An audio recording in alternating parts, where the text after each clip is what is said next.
All right, Hotep, everybody. How's everybody doing today? Hotep, hey, this is Michael Imhotep, founder of the African History Network, host of the African History Network show. I'm a talk show host, researcher, lecture writer, and historian. So it is Tuesday, August 30th, 2022, and we are live.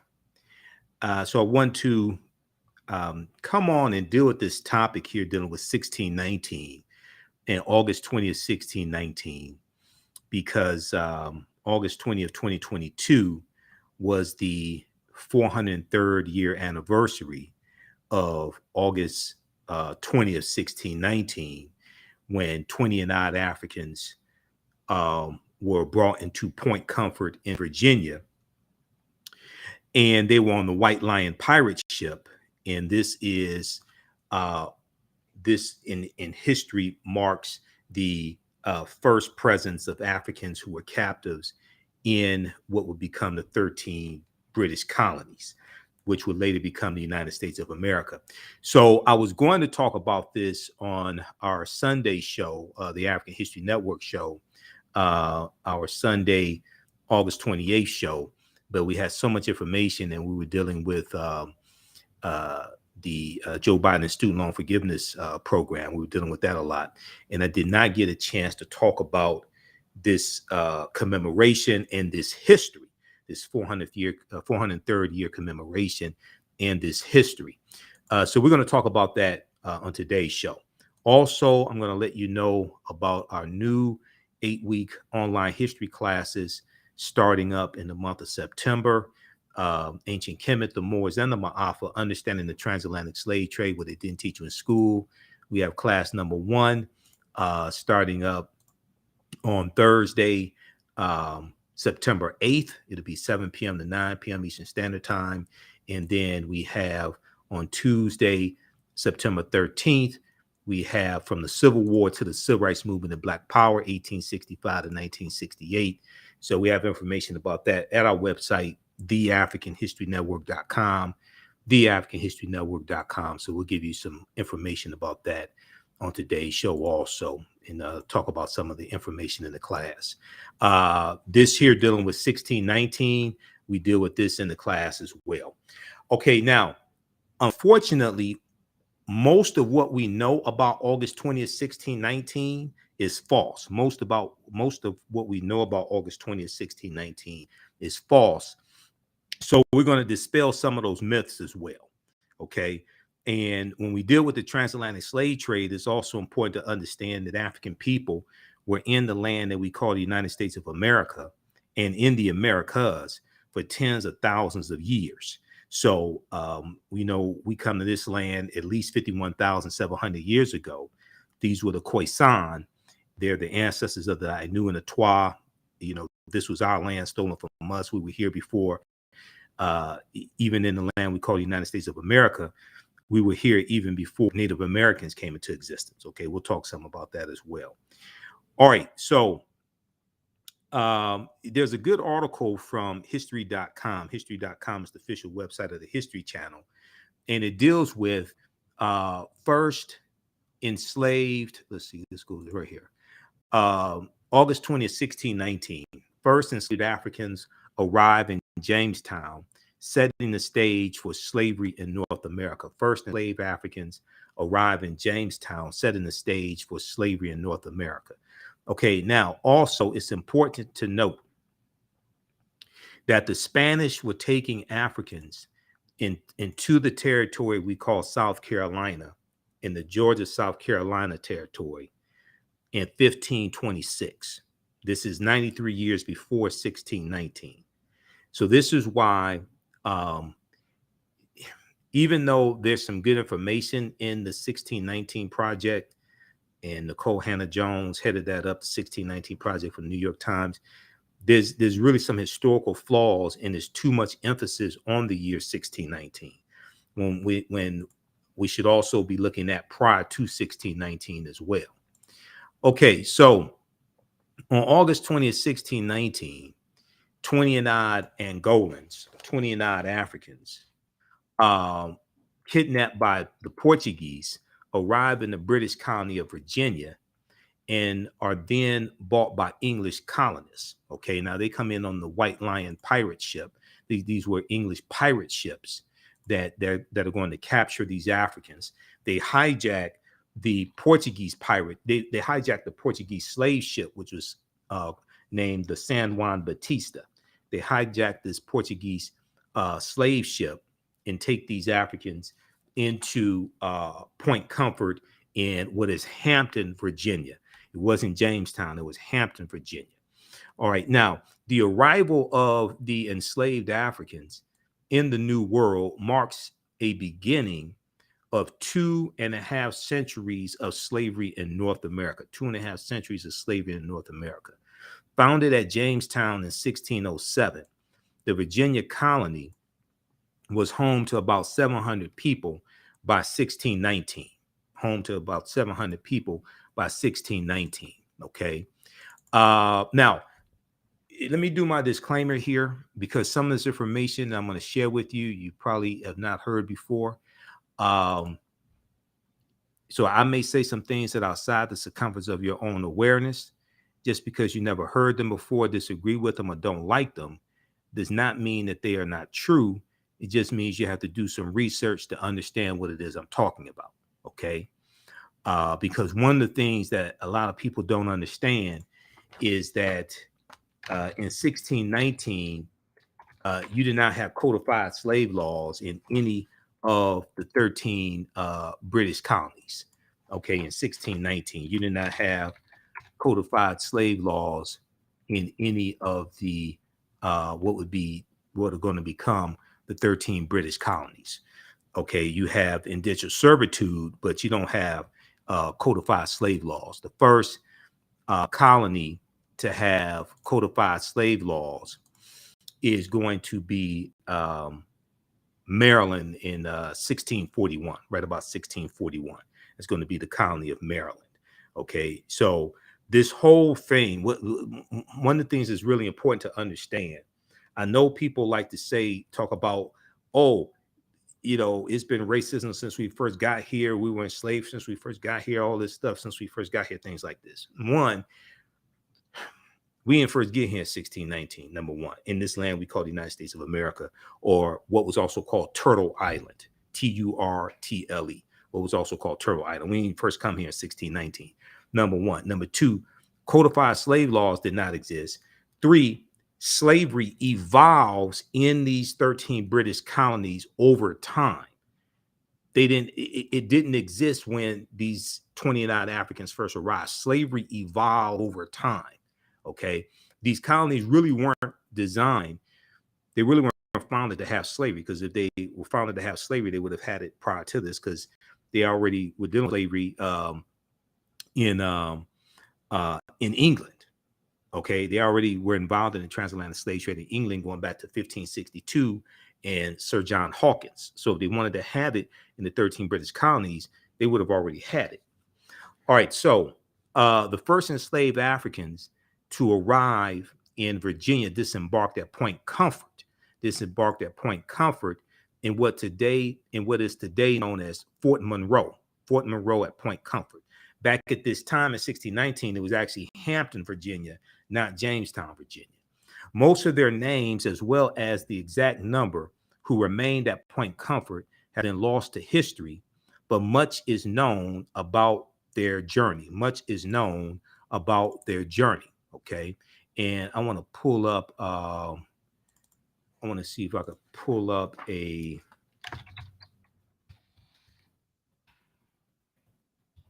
I want to pull up some information from before the Mayflower as well. Where is that? Okay, we'll pull that up also. I want to pull up an excerpt from before the Mayflower also. Okay, it's page 40 from before the Mayflower. I want to pull up as well. All right. Let's continue here. Okay, we'll come to that in just a minute. Now, they were originally kidnapped by Portuguese colonial forces who sent captured members of the native Congo and Indongo kingdoms on a forced march to the port of Luanda. A forced march to the port of Luanda. Okay, so they're captured by the Portuguese, and they're forced to march hundreds of miles to the port of Luanda, the capital of modern day Angola. From there, they were ordered on the ship called the San Juan Bautista, which set sail for Veracruz. They were going to the Gulf of Mexico. Okay, they were actually going to the Gulf of Mexico. So they set sail for Veracruz in the colony of New Spain, because this would have been Spanish territory. Now, as quite common, about 150 of the 350 captives aboard the ship died during the crossing. Then, as it approached its destination, the ship was attacked by two privateer ships, the White Lion and the Treasurer. So these were two English pirate ships, the White Lion and the Treasurer. Okay. And the White Lion and the Treasurer are going to hijack the San Juan Bautista, which was a Portuguese slave ship, and they're going to kidnap about 60 of these Africans and put them on two English pirate ships called the White Lion and the Treasurer. Now, it was the White Lion pirate ship which docked at Virginia Colonies Point Comfort. So if you go to Virginia, if you read about it, you read about Point Comfort in Virginia.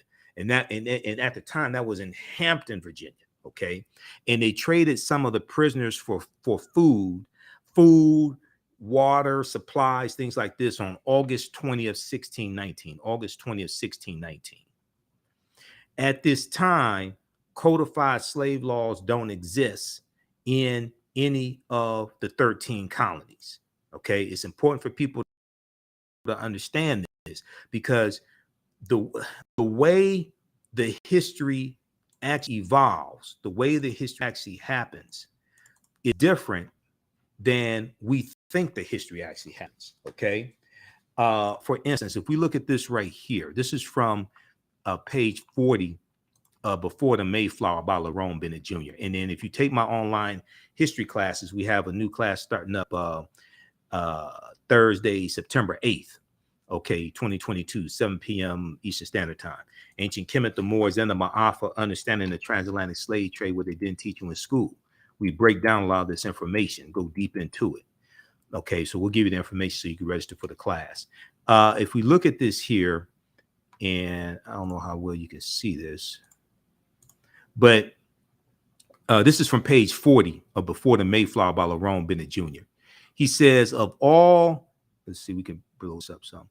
Of all the improbable aspects of this situation, the oddest to modern blacks and whites is that white people did not seem to know that they were white.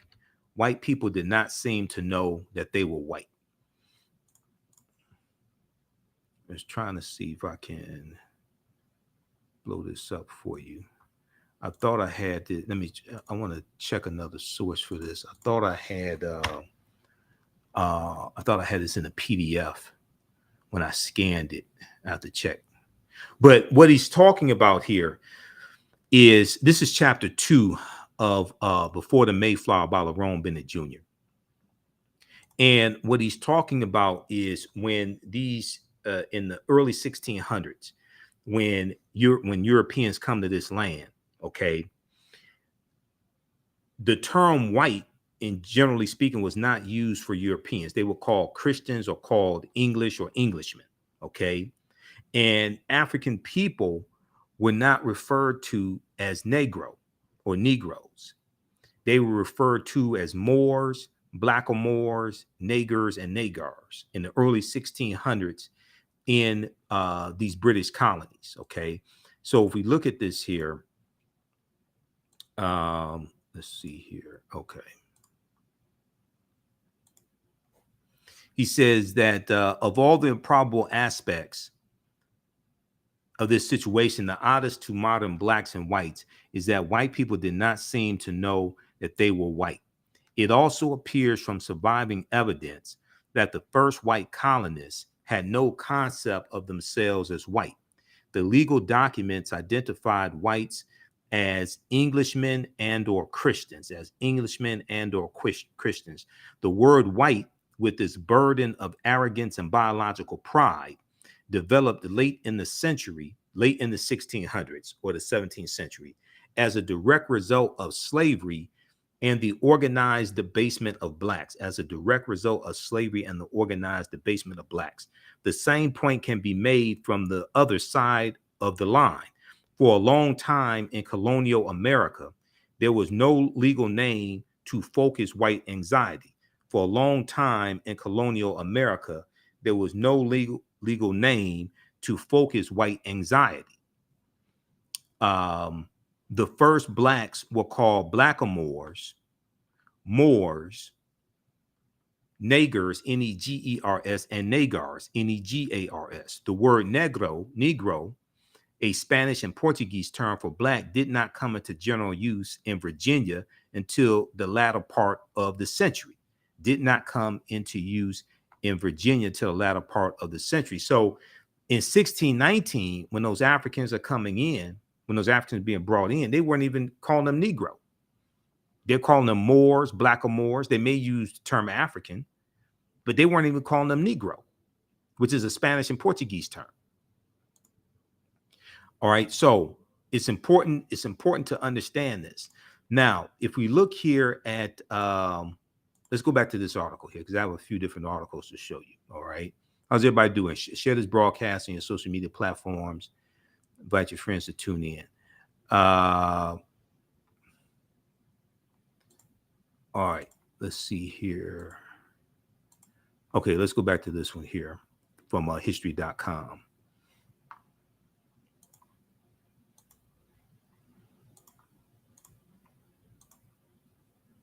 All right.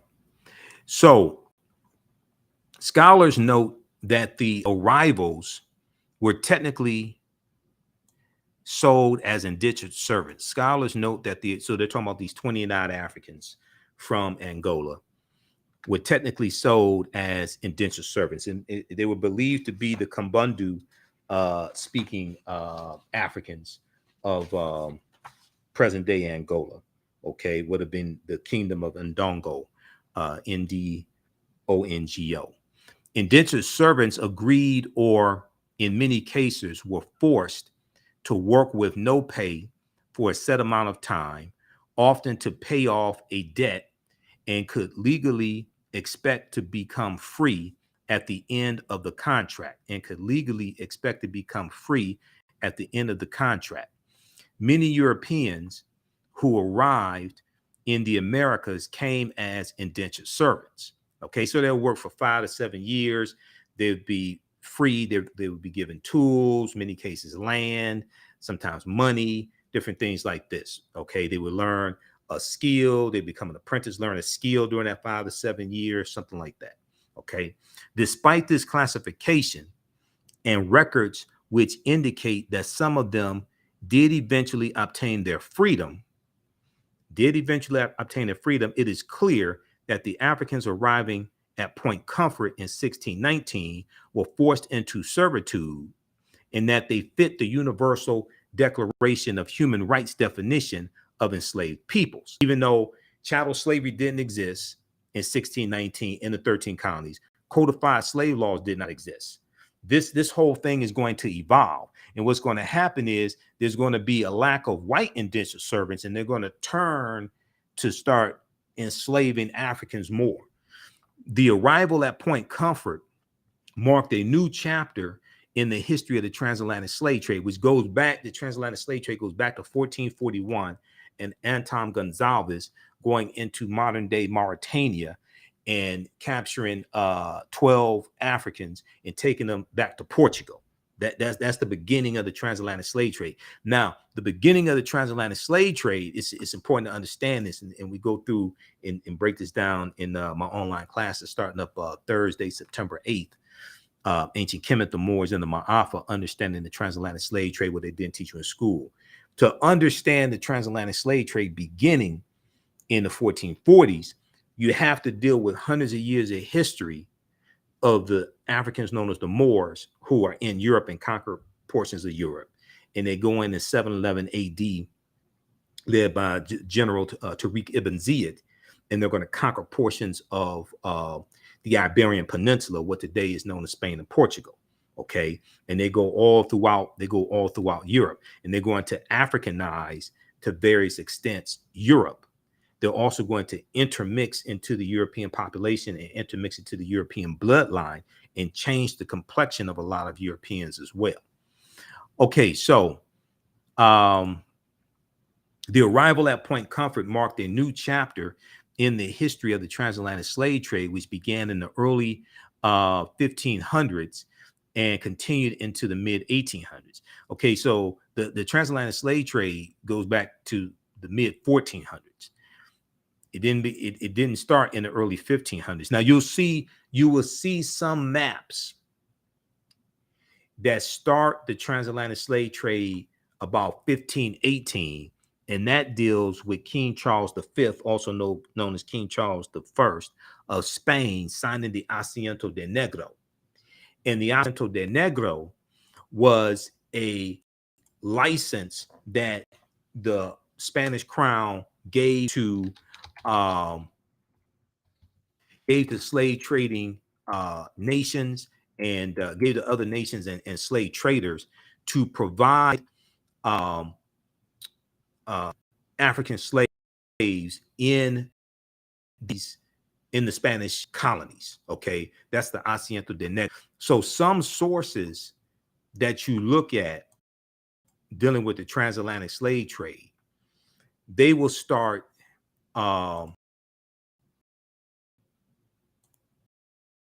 when it goes back to 1441 and the okay, Asiento de Negros. If we look at this here, dealing with from Britannica.com, Asiento de Negros between the early 16th and the early 16th and the mid 18th century. Okay, this should show up here. Okay, hold on. Let me refresh the screen just a second.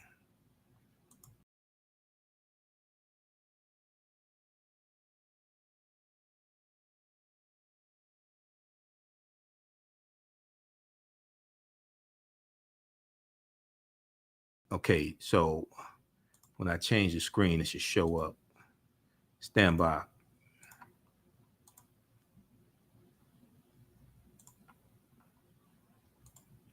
Asiento de Negros. Okay, so the Asiento is going to be signed by King Charles V, also known as King Charles I of Spain, and is going to drastically increase the spread of the transatlantic slave trade. Okay, this is going to be 1518.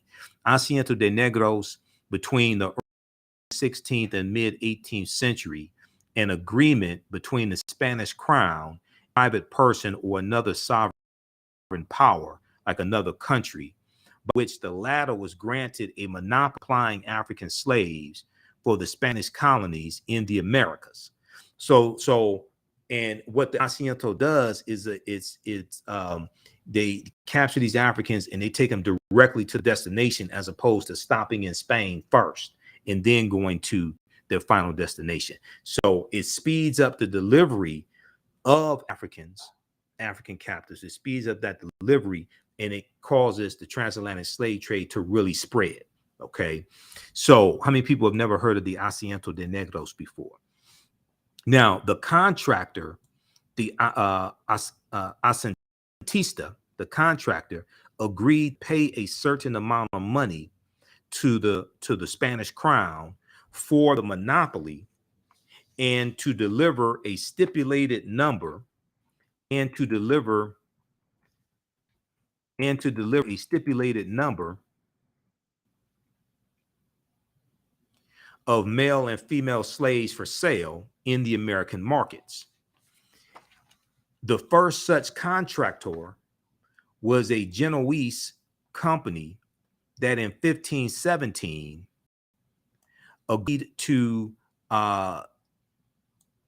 supply 1,000 African slaves over an 8-year period. 1,000 Africans over an 8-year period.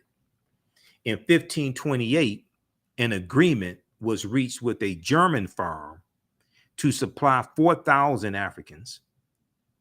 For its monopoly, the German firm paid 20,000 ducats annually to the Spanish crown. Each African slave was sold at a price not exceeding 45 ducats. Until the 18th century, individual Spaniards, as well as subjects of Portugal, France, and Great Britain, entered into such contracts, these asientos. In spite of heavy taxation, government interference, and unsettled trade conditions, all of which greatly curtailed the profitability of asientos, foreigners nevertheless sought them because they provided the chance to share in the lucrative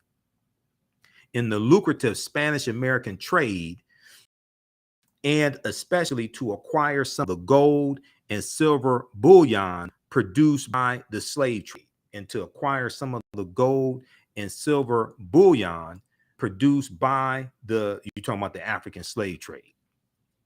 The last and most notable asiento was that granted to the British South Sea Company, because these Europeans are organizing themselves into slave trading companies. The British, the Royal Company, the Dutch East India Company, different things like this. They're organizing themselves into slave trading companies financed by the royalty, financed by people with wealth and power, oftentimes backed by banks, oftentimes backed by European banks. Okay, the last and most notable asiento was that granted by the British Sea Company in 1713 by a provision in the Treaty of Utrecht. The contract entitled the company to send 4,800 African slaves to Spanish America annually for 30 years, contracted them to send 4,800 African slaves to Spanish America, to the Spanish American colonies annually for 30 years, and to send one ship each year to engage in general trade. Okay, so check out the rest of this. Okay, but this is the asiento. When we go through, one of the things we do in the class, we go through and we look at this history chronologically. And the asiento is something that drastically causes the transatlantic slave trade to spread. Okay, it causes the transatlantic slave trade to spread quickly, increases the need for African slave labor. Okay, so all of this has a ripple effect. All right, let's go back. I want to go back to this other piece here from history.com. Okay, I'm going to post the information here. You can register for the new online class that we have. It starts up Thursday, September 8th. Ancient Kemet, the Moors, and the Ma'afa, understanding the transatlantic slave trade, what they didn't teach you in school. We get deep into this history. I do a PowerPoint presentation. We have book references, articles, video clips, everything. We have the link here in the thread of the broadcast. Also, it's at our new website, TheAHNShow.com, TheAHNShow.com. We have the information there. We do the sessions live. All the sessions are archived and recorded. You can go back and watch them anytime. We also have a bundle pack. You get both classes for $130. That's it's really about a $360 value, because it's going to you'll get bonus lectures, bonus presentations from me also when you register for this. The second class that we teach is on Tuesdays, starting September 13th. Class number 1 starts up from the Civil War to the Civil Rights Movement of Black Power, 1865 to 1968. Okay, so we have 2 new classes starting up with class number 1 in the month of September. All right, so we have the information right on the homepage of our website, TheAHNShow.com, and here in the thread of the broadcast also. And we do the sessions live. All the sessions are archived and recorded. You can go back and watch them anytime. So a year from now, 2 years from now, you can go back and watch the entire course. And here's the link for the bundle pack. So you get the bundle, you get both classes for $130. You can also use this information with your children. I would say the content is PG-13. Okay, and you can use it with your children. It's very engaging. It's very visual. We have video clips, everything.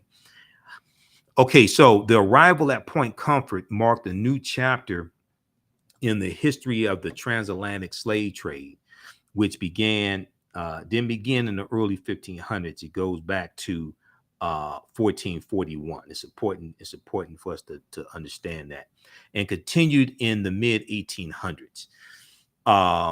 Brazil is looked at as the last country to abolish the transatlantic slave trade, 1888. Cuba abolishes it in 1886. Okay. Now, the transatlantic slave trade uprooted roughly 12 million Africans, depositing 5 million in Brazil. Most of them are taken into South America. Okay. Most of the Africans taken out of Africa don't come to the United States. Somewhere between 380,000 to about 1.4, 1.5 million come to the U.S. It may be there was new evidence that came out a few years ago that showed maybe 3 or 4 million came here, but over 3 million in the Caribbean. Okay, though the number of Africans brought to mainland North America was relatively small, roughly 400,000, their labor and their descendants was crucial to the economies of the British colonies and later the United States, the 13 British colonies and what would later become the United States.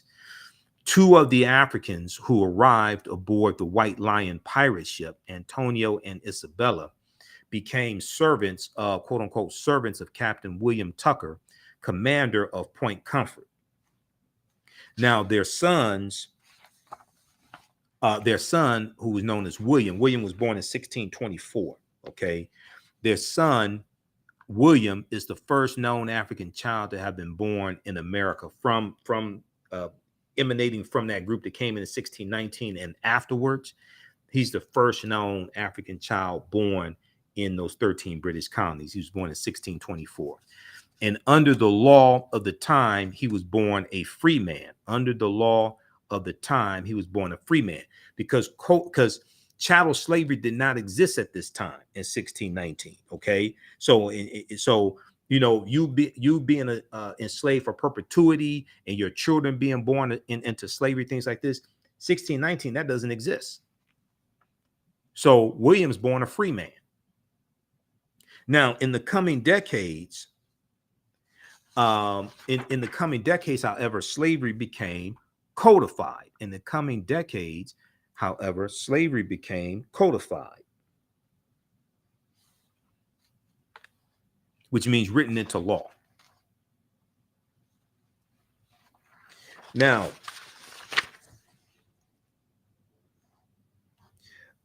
servants of African origin were oftentimes forced into continue working after the end of their contract. So they were indentured servant.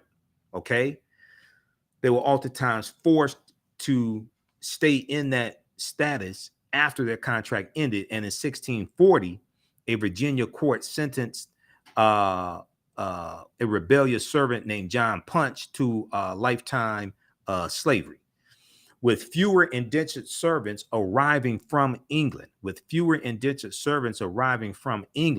a racial caste system developed, and African servants were increasingly held for life. So Africans who went into indentured servitude, and there are going to be some cases of African people coming from England voluntarily entering into indentured servitude, and then after they serve out their servitude, they acquire land, things like this. You're going to have some cases of people of African descent who go on to acquire white indentured servants also, and they may own African indentured servants and have white indentured servants as well. If you read chapter 2 of Before the Mayflower by Lerone Bennett Jr., he breaks all this down in chapter 2. Now, in 1662, a Virginia court ruled that children born to enslaved mothers were property of the mother's owner. Okay, in 1662, a Virginia court ruled that children born to enslaved mothers were the property of the mother's owner. So they're formulating. We go through and we see how all these laws get formulated. Now it's important to understand different colonies are going to have different laws, and these laws evolve in different colonies at different times. So just because you have a law in the colony of Maryland does not mean it's the same. If they pass a law in the colony of Maryland, it doesn't mean that it gets passed in all the or it applies to all the other colonies at the same time. Each individual colony has to pass their individual laws. So as cash crops like tobacco, cotton, and sugar became pillars of the colonial economy, slavery became its engine. As these cash crops, the increase for demand of these cash crops, and keep in mind, they're setting up these colonies, they're generating all these cash crops, also sending some of them to England so England can sell them as well and sell them to other countries also. As cash crops like tobacco, cotton, and sugar became pillars of the colonial economy, slavery became its engine. Though the slave trade, the international transatlantic slave trade, was outlawed in 1807, and we break this down in the class and deal with how what that's based upon. That goes back to the Philadelphia Convention of 1787 and them debating about outlawing the international transatlantic slave trade. And the international transatlantic slave trade deals with bringing Africans into the country to enslave them. That's the international transatlantic slave trade. That's going to be outlawed by Congress March 2nd, 1807. Okay, March 2nd, 1807. The international transatlantic slave trade is abolished. And that ties to Article 1, Section 9, Clause 1 of the U.S. Constitution, which helps to lay the legal foundation for reparations. We don't understand the U.S. Constitution. A lot of our people don't read, so they just spout nonsense like, we're supposed to get reparations because our ancestors worked for free. Okay, well, when you study the laws at the time, it was legal not to pay them. It was legal to enslave them. You go back and you look at the Virginia slave codes of 1705. It was legal to slave them. They passed laws that made it legal to enslave them and not pay them. So why are you arguing reparations for what was done that was legal when we should be arguing reparations for what was done that was illegal and violated federal law? Because when the transatlantic slave trade was abolished, 1807, the law goes into effect January 1st, 1808. They kept bringing Africans into this country, violating federal law. So all the Africans that were brought into this country from January 1st, 1808 through about July of 1860, when the Clotilda comes into Alabama, which is the last known slave ship to come into this country. And when you study the Clotilda, that when that ship came in, those Africans, they hid them in the swamp for a number of days because it was illegal for the ship to come into U.S. waters. Okay, so instead of us arguing for when we deal with reparations and their other arguments, the best thing to do is to deal with present day conditions and standard laws and policies put in place to bring about the present day racial disparities, wealth gap, education gap, things like this. Deal with the laws and policies put in place that created those disparities, and then trace that back to slavery and focus on changing the present day conditions. Deal with the laws and policies that are still in place that now distribute wealth, power, and resources. Okay, as opposed to just a focus on chattel slavery, which ended 157 years ago. And all the last of the former slaves died in the 1950s. We should be focusing on present day inequities, structural inequities.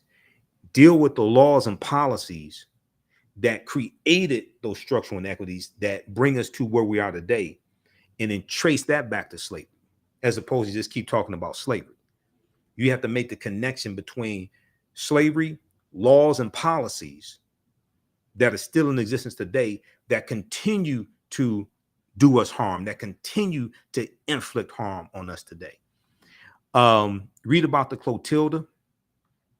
Last American slave ship is discovered in Alabama. The schooner Clotilda smuggled African captives into the U.S. in 1860, more than 50 years after importing slaves was outlawed. More than 50 years after importing slaves was outlawed. Okay, this is from National Geographic, May 22nd, 2019. Okay, and they talk about the Clotilda being discovered in Alabama, and they deal with the fact that when that ship came in, it was illegal for it to come into U.S. waters. Okay, the captives who arrived aboard Clotilda were the last of an estimated 389,000 Africans delivered into bondage in mainland America from the early 1600s to 1860. Okay, this is some of what they found when they discovered the ship. Marine archaeologists recovered nails, spikes, and bolts, B-O-L-T-S, used to secure the ship's beams and planking made of hand-forged iron. Such fasteners were common in schooners built in Mobile, Alabama in the mid-19th century. Okay, so read this article here dealing with it. There's a lot more out, a lot more articles also. We know that Zora Neale Hurston, the great author Zora Neale Hurston, she was an anthropologist also. She interviewed Cudjoe Lewis. Cudjoe Lewis, at the time in 1927, he was thought to be the last living survivor of those Africans on the Clotilda slave ships. Another one who was discovered afterwards, Radoshi, I think is her name, Radoshi. She was also on that ship, and she outlived Cudjoe Lewis. But Zora Neale Hurston interviewed Cudjoe Lewis for it was her last manuscript. It went unpublished for decades. It was finally published in 2018. It was called Barracoon. Okay, her book Barracoon, finally published in 2018, includes Cudjoe Lewis's telling of the harrowing voyage aboard the Clotilda. All right, and then when you study the Clotilda, the reason why those Africans were captured is because and brought to this country is because of a bet. This white man named Timothy Mayer, M-E-A-H-E-R, Timothy Mayer, he was a wealthy Mobile, Alabama landowner and shipbuilder. He allegedly wagered several northern businessmen $1,000 that he could smuggle a cargo of Africans into Mobile, Alabama, under the nose of federal officials, because it was illegal. Okay, this is what I'm saying. Instead of arguing what was done that was legal and making no argument for reparations, because you need to make sure you're making a legal argument, because if the bill passes and gets signed into law, when it gets challenged in court, you have to make sure that it does not violate the U.S. Constitution. Otherwise, it will get overturned in the federal courts, federal district court, federal court of appeals, U.S. Supreme Court. And the courts rule that something is legal or illegal based upon its constitutionality, whether it falls within the U.S. Constitution, so it's determined as legal, or whether it's determined unconstitutional, like the Dobbs lawsuit coming out of Mississippi that basically strikes down Roe versus Wade, okay, and leaves it up to the states. So it takes away the constitutional protections for abortion when it comes to women, constitutional protection of abortions that they've had for 50 years. It takes away that constitutional right, leaves it up to the states, so the states can pass laws to abolish it. All right, so it's something that's determined unconstitutional. It's not protected by the Constitution or violates the Constitution. So you have to make sure your legal argument for reparations is based upon law and falls within the Constitution. Okay, well, the reason why the transatlantic slave trade, the international transatlantic slave trade, was abolished May 2nd, 1807, why that bill passed Congress May 2nd, 1807, it goes into 1st January 1st, 1808. Okay. And it becomes federal law. So here they're violating when the Clotilda comes in 1860, it's illegal to bring Africans into this country. It's a violation of federal law. That court cases of white men who were caught bringing Africans into the country, and they're prosecuted. And then one of the biggest cases is the U.S. Supreme Court case, the U.S. versus the Amistad, 1841. That's why those Africans were set free, Joseph St. Q and those other Africans on the Amistad slave ship, because when that ship came into the U.S., it was illegal for Africans to be brought to the street to be enslaved. That's why they were set free. It also violated international treaties also, because the U.S. entered into international treaties along with Great Britain in 1808. Great Britain entered into it in 1807. U.S. enters into those international treaties in 1808 to abolish the international transatlantic slave trade, because there's a number of European nations that entered into those international treaties also. Okay, so Timothy Mayer allegedly wagered several northern businessmen $1,000 that he could smuggle a cargo of Africans into Mobile, Alabama, under the nose of federal officials. Importing African slaves into the United States had been illegal since 1808. Once again, when we make legal arguments for reparations, because if you're not making legal arguments, I don't know what you're doing. Because if you're not making legal arguments, it'll get overturned. If somehow it does pass, it's going to be overturned in court. Okay, so when we make legal arguments for reparations, why are we arguing for reparations for what was done that was legal? Why wouldn't we argue for what was done that was illegal and violates federal law and overwhelming evidence in court cases to back up your legal argument? But you have to understand this history and law in the first place to be able to make these legal arguments. Importing African slaves into the United States had been illegal since 1808, and Southern plantation owners had seen prices in the domestic slave trade skyrocket. Many, including Timothy Mayer, were advocating for reopening the slave trade, okay, to drive down the prices. In 1860, Clotilda smuggled West African captives into the U.S. Routes and dates are taken from the account of the ship's Captain William Foster. Okay, so they give a breakdown here. All right, so read the rest of this here. Okay, but these are some of the things that we deal with in the online history class starting up Thursday, September 8th, Ancient Kemet, the Moors, and the Ma'afa, Understanding the Transatlantic Slave Trade, what they didn't teach you in school. So we have the information here in the thread of the broadcast. Also, it's on the homepage of our website, TheAfricanHistoryNetwork.com, TheAfricanHistoryNetwork.com. And we get deep into this history. It's an 8-week online history class. We do a PowerPoint presentation. We have book references, articles, video clips, and deal with thousands of years of history, what leads up to the transatlantic slave trade taking place. Okay, so the 1860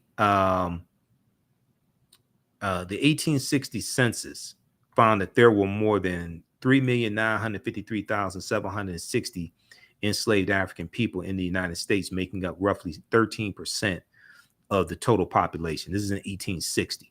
All right. Okay, now, so that's just a little background information there. Now, if we look at this, if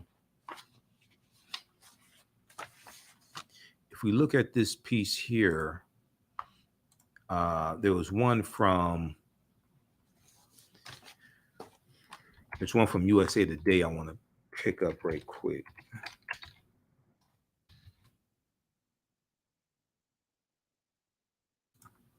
There's a good article from USA Today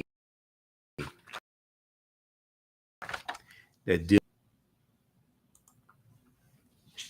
What's the name of that article?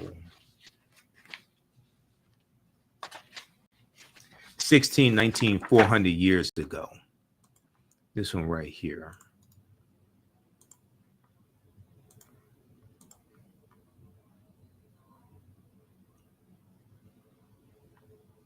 Hold on. Okay. So there's a good article from USA Today that I want to go to.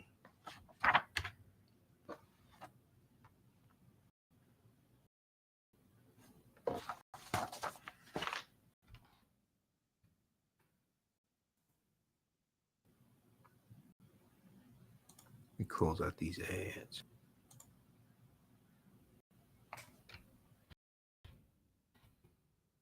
All right. Name of this article: 1619, 400 years ago. In Virginia, bearing human cargo.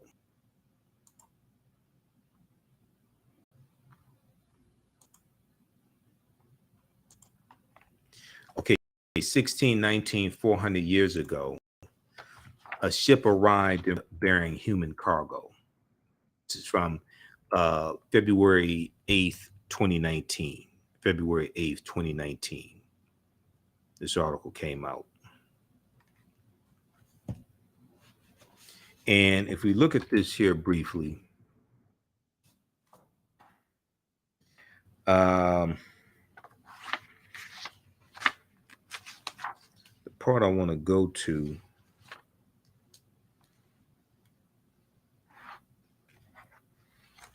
is, okay, they mentioned Lerone Bennett Jr. here also.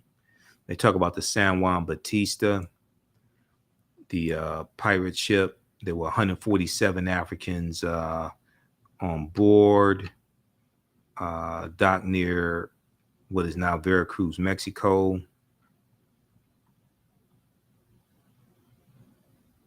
Okay, they talk about Lerone Bennett Jr. and Before the Mayflower as well. When the White Lion pirate ship arrived unheralded in Point Comfort, the captain's immediate task was to sell the Africans in exchange for food.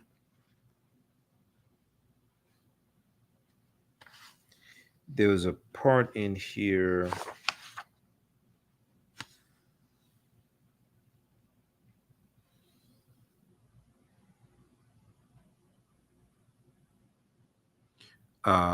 Okay, then they show this right here. Okay, now this is an example here. They talk about the transatlantic slave trade, and they start in 1501. From about 1501 to 1875, Africans seized by slave traders on the continent were taken not only to the United States, but also to South America and the Caribbean major destinations. Okay, so they have this good map. We use this map in the class also. But they start in 1501, but the transatlantic slave trade begins in 1441.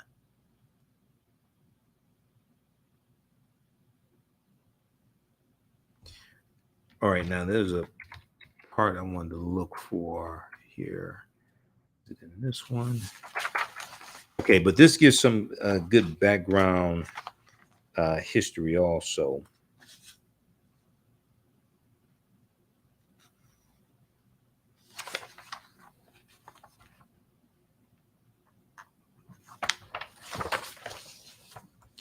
It concludes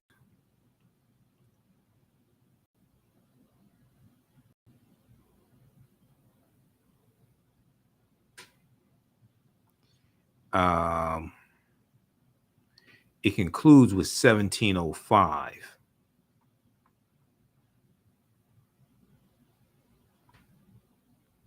Where is it? Right here.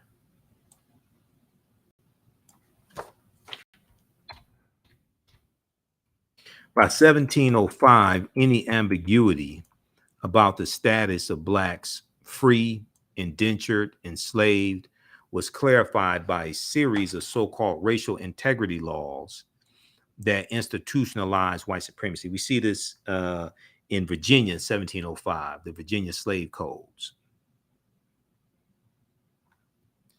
Okay, so check out this article here. There was a another one to look at. 1619, 400 years ago, a ship arrived in Virginia bearing human cargo. That's from USA Today. So you can check that out. Now, there's another good one here from, this is from VirginiaMercury.com. VirginiaMercury.com. And before we go to that one, I want to go to this slide here. Let's see, current slide. Let's look at this here. This shows the historical marker.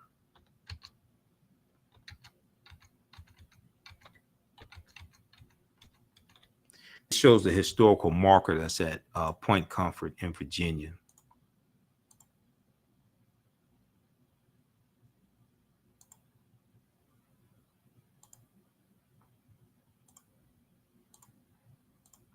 Okay, this historical marker says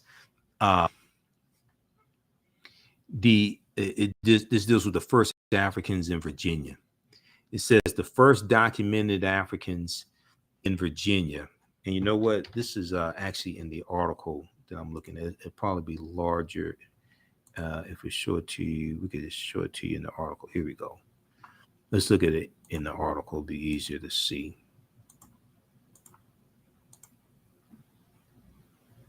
Okay, first Africans in Virginia.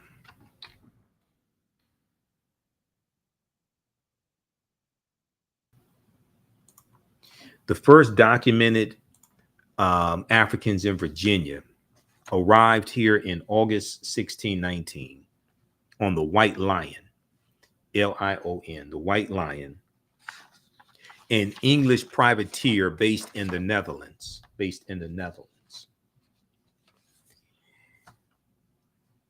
Colonial officials traded food for these 20 and odd Africans who had been captured from a Portuguese slave ship. Among present-day Hampton's earliest African residents were Anthony and Isabella. Their son William was the first child of African ancestry known to have been born in Virginia, circa 1624, around 1624. Many of the earliest Africans were held as slaves, but some individuals became free. Many of the earliest Africans were held as slaves, but some individuals became free. A legal framework for hereditary lifelong slavery in Virginia evolved during the 1600s. The United States abolished slavery in 1865. So in Virginia, as well as the other colonies, once again, 1619, Codified Slave Laws didn't exist. Chattel slavery didn't exist. You being enslaved for perpetuity didn't exist. Your children being born into slavery didn't exist. This is why William was born in 1624. When he was born free. That whole framework didn't exist in 1619, 1620, 1624. It's going to evolve over a period of time. So this is from the Department of Historic Resources, 2015. This is at Virginia. This is at Point Comfort in Virginia. Okay, so this is a really good article here, and I use this in my lectures, things like this. This piece here, much of what we've been told about Virginia's 1619 first Africans is wrong. Much of what we've been told about Virginia's 1619 first Africans is wrong. Now, this is from August 11, 2019. So it was a few days before August 20th, 2019, when we had that 400th year commemoration. Okay, and this is by Rex Springston for VirginiaMercury.com. So they talk about, says you might have heard about the commemoration taking place later this month. They cite PBS NewsHour. What PBS NewsHour said August 1st, 2019, 400 years ago this month, the first African slaves arrived in North America on what on a ship landing at the Jamestown colony in what is today Virginia. Okay, this is PBS NewsHour, August 1st, 2019.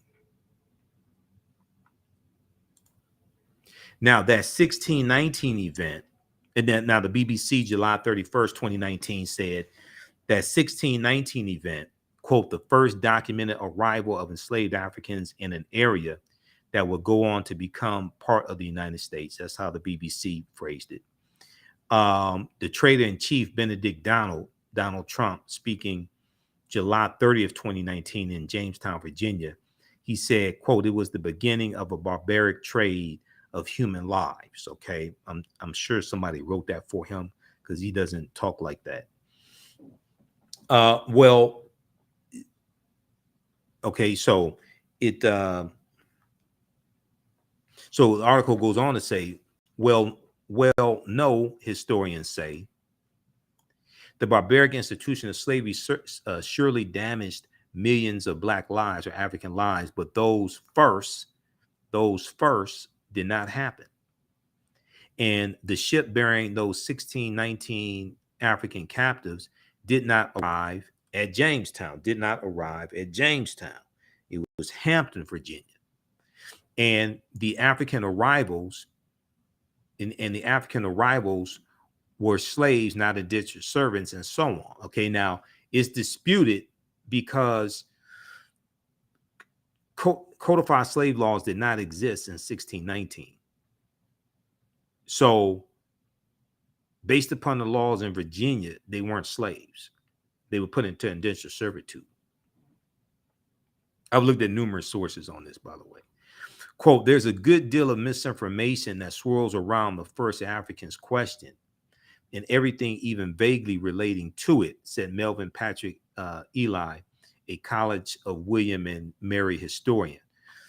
Now, Virginia is drawing, okay, we skip over that, blah, blah, blah. Okay, what happened? In late July or early August that year, historians say 2 English privateers, little more than private vessels, but operating with government sanction, okay, from the government of England, attacked an overcrowded Portuguese slave ship en route to Veracruz, Mexico, Veracruz in the Gulf of Mexico, and stole about 60 enslaved Africans or African captives. About 350 captives from West Central Africa had been crammed into the slavery. So they came from Angola, present day Angola. Now, in late August, one of the English ships, the White Lion, showed up at Point Comfort at the mouth of the James River in present-day Hampton, Virginia, not Jamestown, and sold perhaps 30 Africans desperately needed supplies. Was that the beginning of slavery in the New World? Okay. No, it was not, for a number of reasons. Okay. Historians say the Spanish had enslaved Africans in present-day Latin America for more than a century. The beginning of slavery in what became the U.S., was it that? No, the Spanish took enslaved Africans to a settlement in the present-day Carolinas, in the South Carolina, Georgia area in 1526. This is, and we deal with this in the class, in the online course. Okay. The African slaves rebelled and the settlement failed. Okay. The African slaves rebelled and the settlement failed. And it's believed they went off to live with Native Americans. There's about 100 of them. Okay. They're going to overthrow their oppressors. Also, the Spanish took African slaves to St. Augustine, Florida, which, unlike the Jamestown colony in Virginia, still thrives in, they take them in 1565. So that Spanish colony in 1565 was a successful colony, whereas the one in 1526 was not a successful colony. Okay. And that was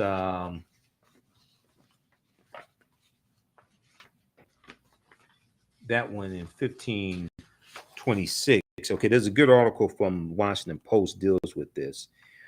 We talked about that before. That colony that was discovered by Lucas Vasquez de Alon. There's a good article here. Let me see. Can we pull that one up? Yeah, this one right here from Washington Post.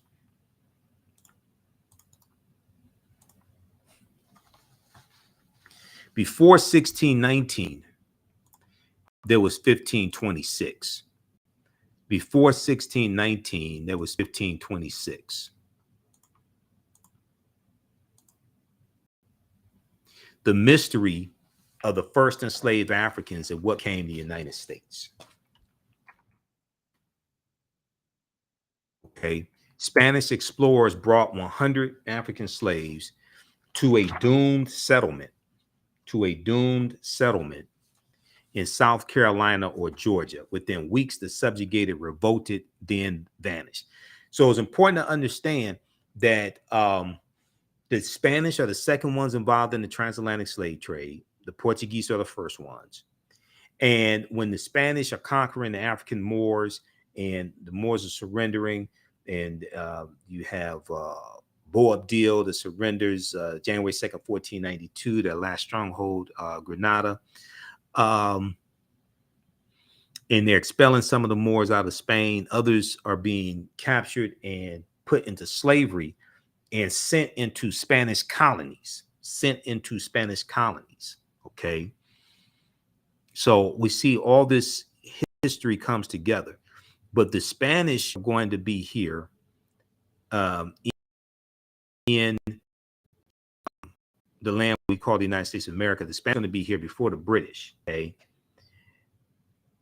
And before the British colonies are set up. By the early 1520s, near all the indigenous people in the Spanish colony of Hispaniola were dead. So Hispaniola is an island nation that Columbus conquers on his 4 voyages. He conquers Hispaniola in 1492. All right. And it's going to be on the western third of the island of Hispaniola, where Saint Dominique is, or what those Africans are going to call Haiti, when you have the Haitian Revolution of 1791 to 1803, and they declare their independence January 1st, 1804. The French are going to take control of Saint Dominique in 1697. Okay, they take control of the western third of the island of Hispaniola. They take control of that from the Spanish in 1697. Okay, all right. Let's continue here. All right, Colin. Okay, thanks so much for registering for the classes, Colin. Thanks so much. People, you can register for these online courses now. We have bonus content you can start watching now. This really helps to support the African History Network. This really helps to finance the research. I don't have millionaires and billionaires that support us, things like this. So, I was on a call with Dave Anderson, who owns the owned the Empowerment Radio Network. That was when I used to do nasty syndicated radio. He was the owner of that. He's going to be on my show September 11th. We're going to do a show together, the African History Network show. But I talked to Dave because I got to trying to figure out how to keep the African History Network afloat, because it costs a lot of money to do all this. Okay, so when you register for these classes, that really helps. And we have the bundle pack. You can register individually for them, but we also have the bundle pack, so you can get a cost break. But if you want to register for both classes, we have them already discounted, $80. The class is regularly $130, on sale $80. As soon as you register, we have content that you can start watching right now. After you watch this broadcast, we have content you can start watching now. I'm going to be adding more content over the next couple of days leading up to the class. Okay, so you visit our website, TheAHNShow.com. Ancient Kemet, the Moors, and the Ma'afa, 8-week online class. There's going to be a ton of information that you learn. It's going to transform how you see history. You're never going to be the same after this. You're going to learn so much about our people. And you know, what you do for yourself, what you do to yourself, what you allow the people to do to you and get away with is based upon what you think about yourself. The classes on sale $80, regularly $130. Class number 1 starts September 8th. It's going to be 7 p.m. to 9 p.m. Eastern Standard Time. Now, we do the sessions live. All the sessions will be archived and recorded. You can go back and watch it anytime. So even a year from now, 2 years from now, you can go back and watch the entire class. And then starting September 13th, Tuesday, September 13th, we have From the Civil War to the Civil Rights Movement and Black Power, 1865 to 1968. We have bonus content in this class also. This class here, we're going to start in 1803 with the Louisiana Purchase. And now both of these classes, I created the content. I created the curriculum for them. I've been studying history 30 years. I've been the host of the African History Network show for 12 years. I created the African History Network show. Which one is this? Okay, this is so these are the binders. This is some of the information. This is just some of the information because I have other I got other articles and things like this. So I'm putting all this stuff back into the binder. Okay, I'm putting it back into the binder. But this is the curriculum for ancient Kemet, the Moors, and the Ma'afa, understanding the transatlantic slave trade. Okay, we got and this is broken up into eight sections. And it's probably about 100 articles now that we deal with in the class. So it's going to be a ton of information that you're going to get. Some of these articles are articles from the class, okay? We deal with everything from ancient African civilizations like ancient Kemet, Nubia, Axum, Zimbabwe, Great Zimbabwe. We deal with the Punic Wars. We deal with all that, a chronology of history, okay? But this second class here, now, understand the transatlantic slave trade. I've been teaching that since 2017, on and off since 2017. This second class I created in late 2021. And the reason why I had to create this second class is because this period of history from 1865 through 1968 is a critical period of history to understand how we got to where we are today, to understand the racism that we're experiencing today and the laws and policies put in place to bring us to where we are today, to understand where we need to go from here. Okay. So I created this second class. I created the curriculum, and there's even more information in the second class. The second class is like 2 binders of information. That's how deep we're going to go into this history. Okay. The second class, and so this is some of the stuff here. It's like we're going to look at things like state constitutions, especially during Reconstruction era, after Reconstruction. Look at things like the election riots of 1874 in Alabama. This is straight from Alabama.com. Okay, Eufaula, Alabama. We're going to look at a lot of these riots that took place, this political violence that was inflicted upon African Americans during the Reconstruction era. All this is related to what's going on right now. Okay, we look at things like this article right here. This came out from Time Magazine. We're going to look at some recent articles that are tied to history, that connect the past directly to what's going on today. So you're going to see how relevant this information is. Okay? And you're going to see that this is not ancient history. Well, you know, some of the stuff we could do with is ancient history, but it's still relevant today. But this right here, dealing with the attack on voting rights and understanding Reconstruction. Okay, can I close this ad, please? Because I have a subscription to Time Magazine, so it shouldn't be showing me this ad. What can I do? I'm trying to increase the size of this. No, I don't want to see more. Okay, this right here. A new report finds that 45 states are failing to teach students about the period that shaped race relations after the Civil War. 45 states are failing to teach students about the period that shaped race relations after the Civil War. Okay, so they're talking about the Reconstruction era. Now, this is how important this is, and I'm going to connect this to an article and we'll probably talk about it. Maybe this. I'm going to do a separate broadcast to deal with this article, because this is connected to things that I've talked about a number of times on the African History Network show. Okay, well, if we look at this here look at this article.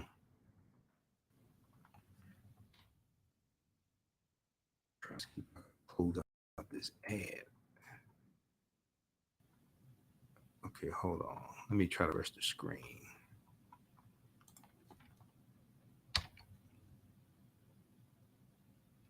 Okay, what this article does from Time Magazine, it connects the January 6, 2021 insurrection. It connects that the political violence that we saw in the January 6, 2021 insurrection. It connects that to the Reconstruction era. It connects that to the Reconstruction era. Now,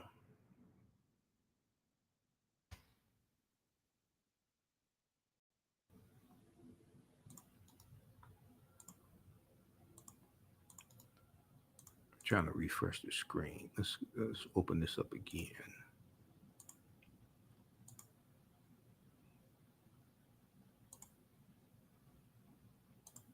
Okay, let's look at this here. Hold on. Let's open this up.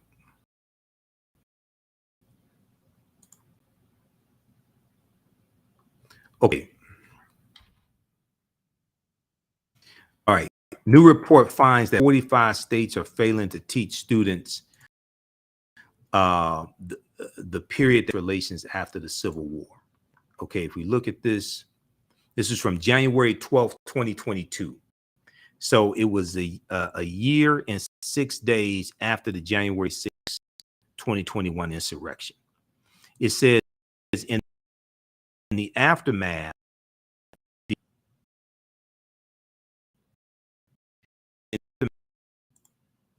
at the U.S. Capitol, many leading historians drew parallels between the violence and the Reconstruction era. Many leading historians drew parallels between the violence and the Reconstruction era, 1865 to 1877, the Reconstruction era, the period of political revolution directly following the American Civil War. Now, quote, the events we saw reminded me very much of the Reconstruction era and the overthrow of Reconstruction. So those domestic terrorists that Donald Trump sent to the U.S. Capitol building, okay, and they're attacking police officers, they're yelling, hang Mike Pence, things like this. Historian Eric Foner, who's one of the top historians on the Reconstruction period, he's saying that the political violence that he saw on January 6, 2021 reminded him very much of the Reconstruction era and the overthrow of Reconstruction. He said, which was often accompanied or accomplished, I should say, by violent assaults on elected officials, by violent assaults on elected officials. The January 6, 2021 insurrection is directly related to the Civil War and the Reconstruction era, and the political violence that brought an end to Reconstruction. And this has to do with a fear of the browning of America, a fear that by the year 2043, white people will no longer be the majority population in this country. Now, some white people fear that. Some white people don't fear that. Okay, some white people don't fear that. I'm not saying all of them fear that. But this also deals with advancements African Americans are making. So we become targeted. We get targeted by the backlash. Okay, and what Trump did was, leading up to let me refresh the screen here, leading up to the 2021 insurrection. Okay, can you all hear me okay? Leading up to the 2021 insurrection, his animal when it came to and recounting votes in certain cities. Okay, because they didn't ask to recount votes in cities or states that they won, generally speaking. Recounting votes in Detroit, Michigan, where I live. And I live about 4 minutes away from the TCF Center where they were counting votes.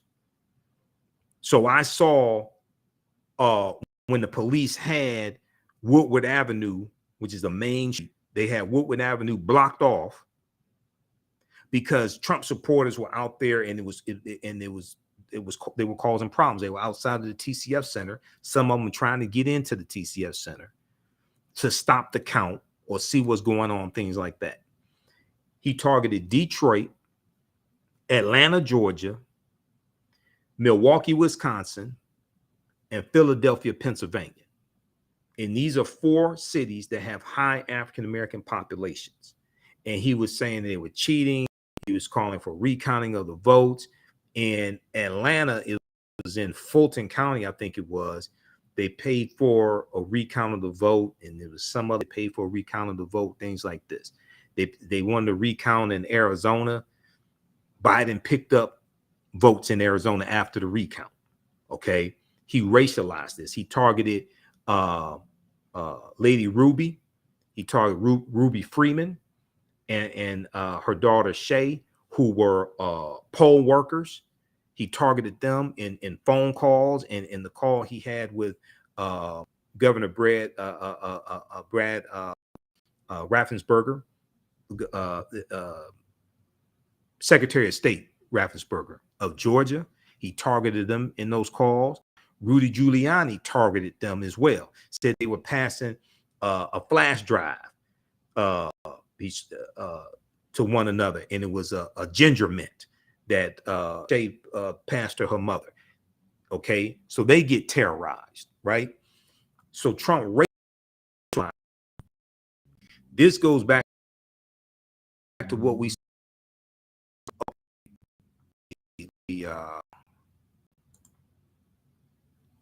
okay, let me refresh the screen just a second here. Okay, stand by just a second. Let me refresh the screen.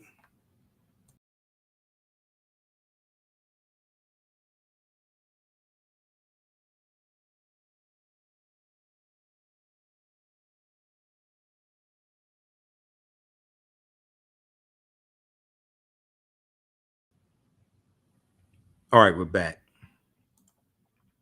Okay, so can you all hear me okay? Can you see me okay?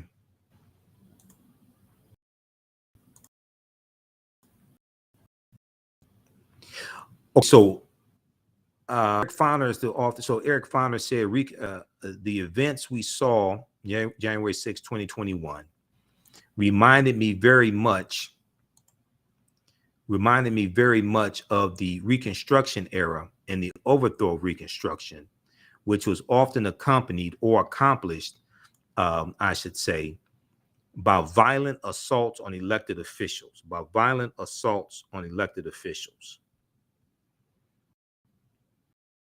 Now, Eric of the book Reconstruction, America's Unfinished Revolution, 1863 to 1877, he said this in the interview with the New Yorker magazine published a week after the January 6, 2021 insurrection.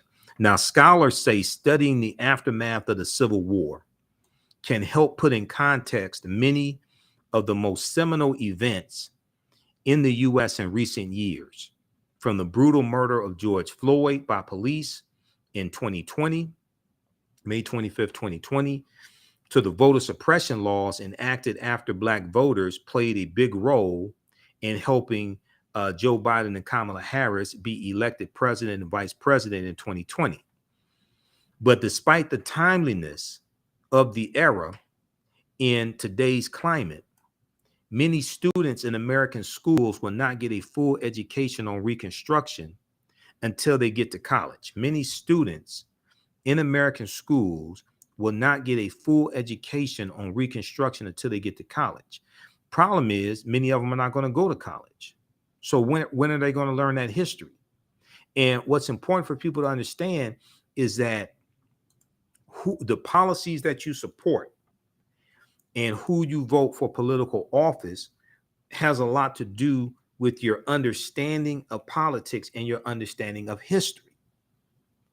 So if you have people that don't understand the history of Reconstruction in this country and what happens after Reconstruction, which is the Jim Crow era, in an era where you have a lot of these former Confederate states rewriting their state constitutions, passing writing in the law, segregation law, segregating public accommodations, segregating public transportation, imposing poll taxes, literacy tests, and felony disenfranchisement laws. Okay, all this is going to come after Reconstruction. So if they don't understand that history, they won't understand what's going on today. And you have to have laws and policies to put in place to address that history, to reverse these policies that are in place, to address those historical inequities. This is why understanding history is so important. Okay, so the article goes on to say, in social studies standards, let me go back to this here.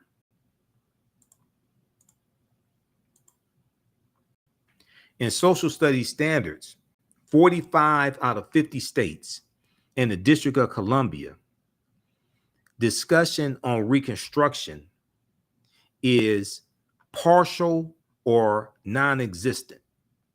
In 45 out of 50 states and the District of Columbia, according to historians who reviewed how the period is discussed in K through 12 social studies standards for public schools nationwide, they found that in 45 out of 50 states and the District of Columbia, discussion of Reconstruction is either partial or non-existent. Now, in a report produced by the education nonprofit organization, the Zen Education Project, the study's authors say they are concerned that American children will grow up to be informed about a critical period of history that helps explain why full racial equality remains unfulfilled today. So they'll be ignorant on how we got to where we are today and understanding why these laws and policies have to be changed. Okay. So what we get to see is how all this history comes together. Okay. Give us a thumbs up, give us a heart, give us a like on this broadcast.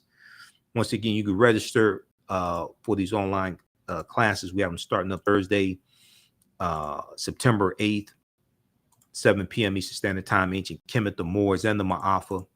Understanding the transatlantic slave trade, where they didn't teach you in school. Okay, and we have a bundle pack. You can register for the bundle pack as well. We have the information at our website, TheAHNShow.com, TheAHNShow.com, right on the homepage, and we'll post a link here for the bundle as well. Also, if you want to support the African History Network, $ the AHN Show through Cash App, $ the AHN Show through Cash App. Also through PayPal, paypal.me/the AHN Show, paypal.me/the AHN Show. The socials keep doing the research, stay on the air, keep broadcasting, pay some of the bills, etc. And when you do it through Cash App, we have the Cash App information right on the homepage of our website. When you do it through, when you go to our Cash App, it'll say Michael and show my picture there. Okay. Because there's some fake African History Network Cash App accounts out there. I'm still trying to get Cash App to shut down. Okay, so we have the information around the homepage of our website right here. This is our official Cash App account, $AHN Show, SHOW. When you go to it, it says Michael and shows my picture. We have a link here. There, it takes you to the next page. Okay, right here. Okay, $ the AHN Show, SHOW. Because these other ones here are fake African History Network Cash App accounts, and then there's still a money from us using our logo, things like this. These right here.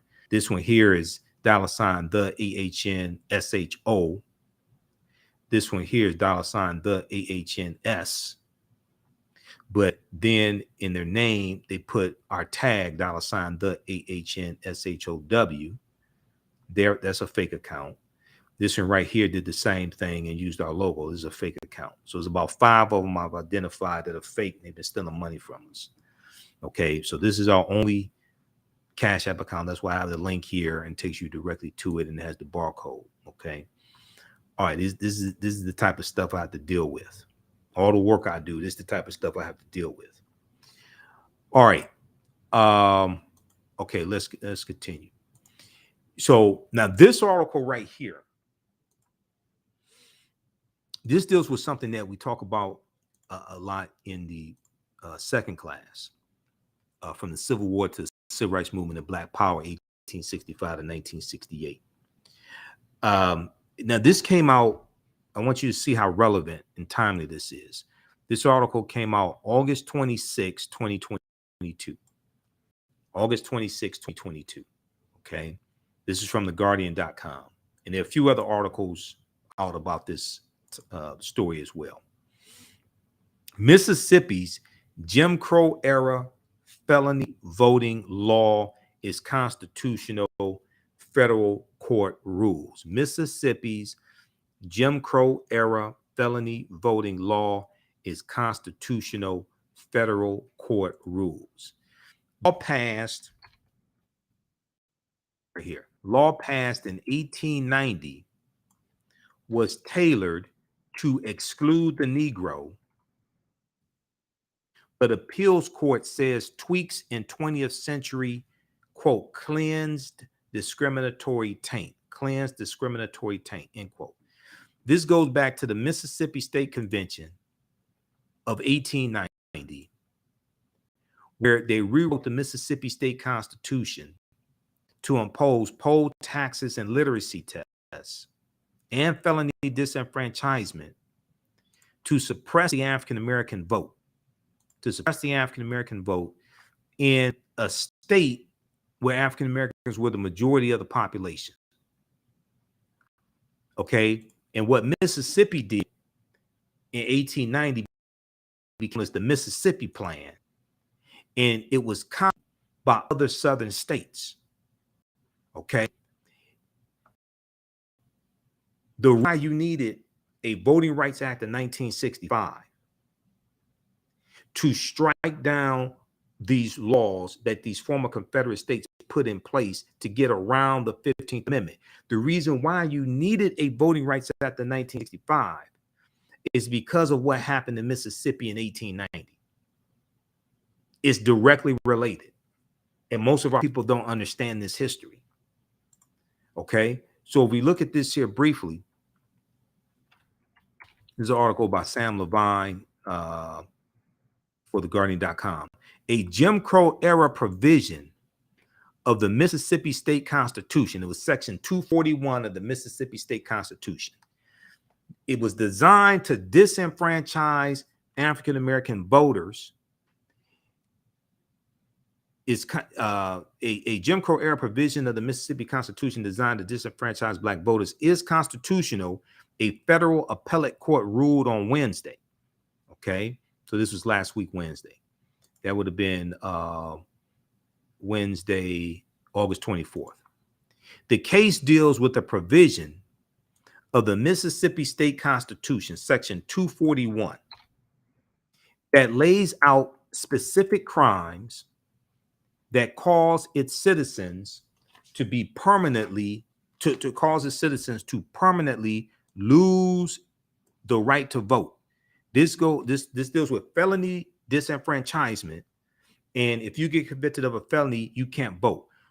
We're going to see this first start basically right around 1870, when the 15th Amendment is adopted and African-American men get the right to vote. That's where we're really going to see them start with felony disenfranchisement. Then we're going to see it written into state constitutions.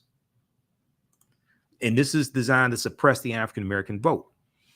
Mississippi officials initially adopted the provision at a constitutional convention in 1890, choosing crimes such as theft, arson, embezzlement, and bigamy that they believed African Americans were more likely to commit.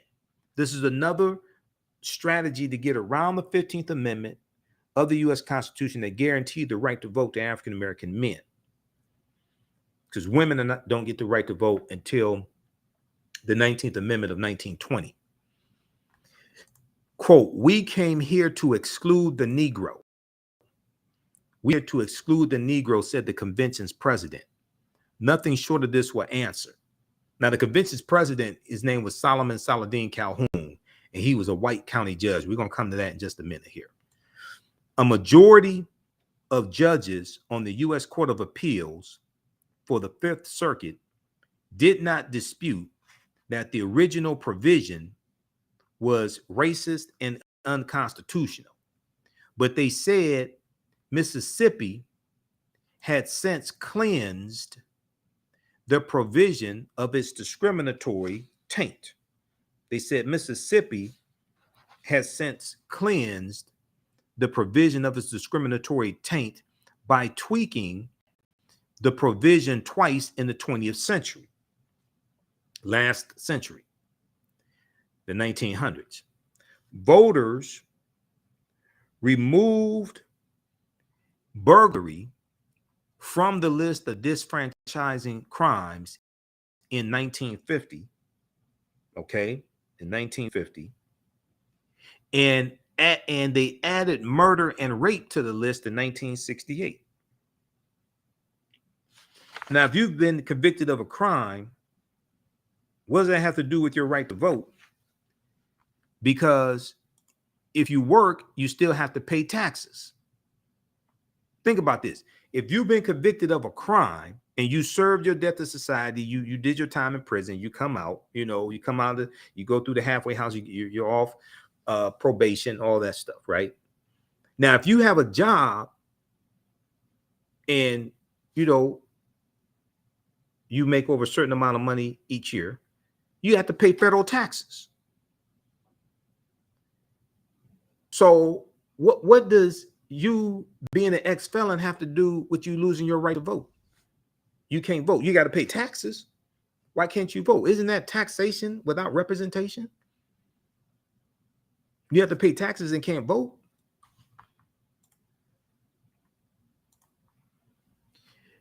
Quote, plaintiffs failed to, now this is the majority decision here on the court case from Mississippi. This was majority of judges of the U.S. Court of Appeals, Fifth Circuit, right? Okay. Quote, plaintiffs failed to meet their burden of showing that the current version of Section 241 of the Mississippi State Constitution was motivated by discriminatory intent. In addition, Mississippi has conclusively shown that any taint associated with Section 241 has been cured, end quote.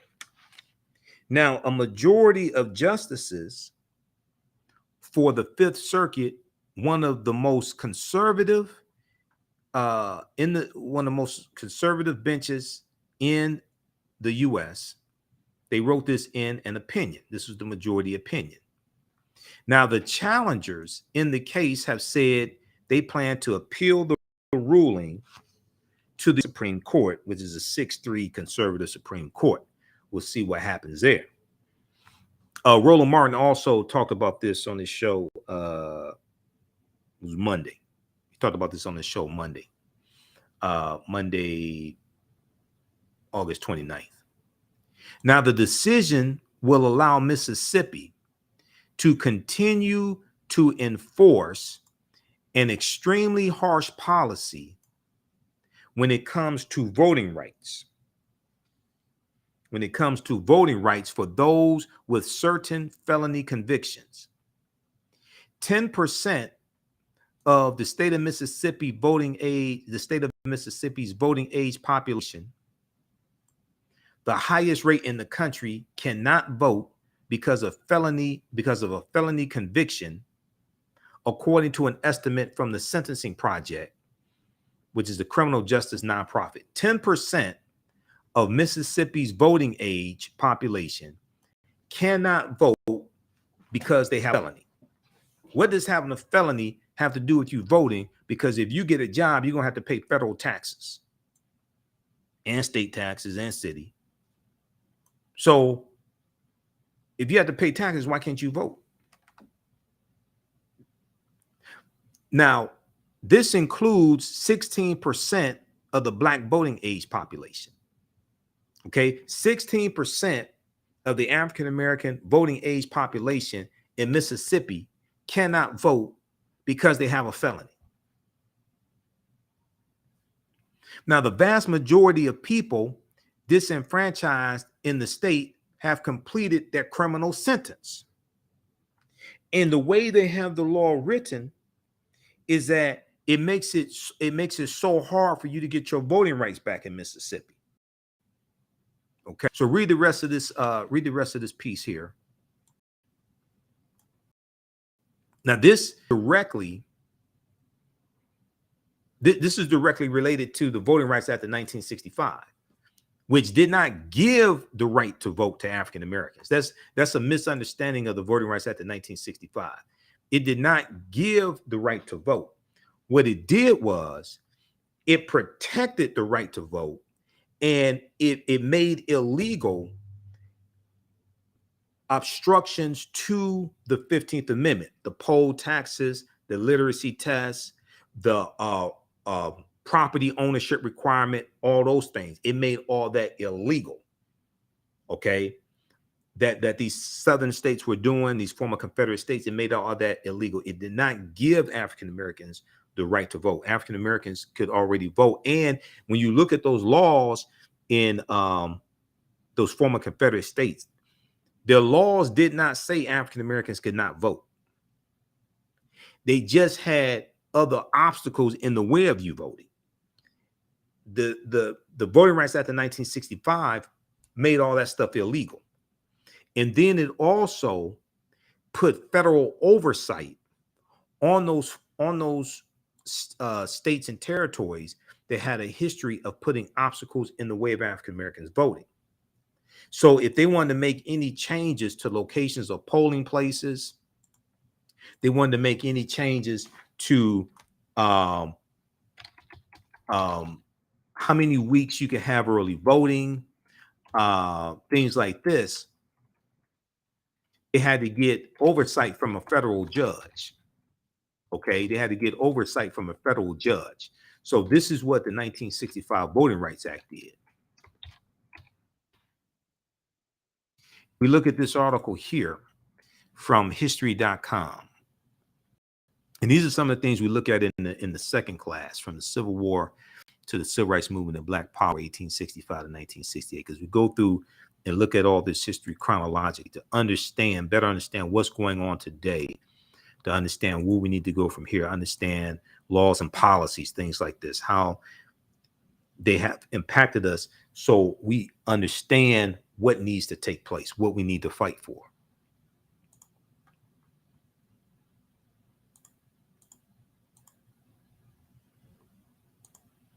Okay, then right here is called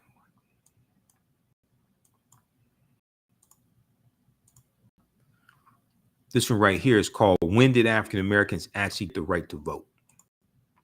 Now, once again, nowhere in the U.S. Constitution does it explicitly give anyone the right to vote. Nowhere in the U.S. Constitution does it explicitly give anyone the right to vote. Okay, so it's important to understand that.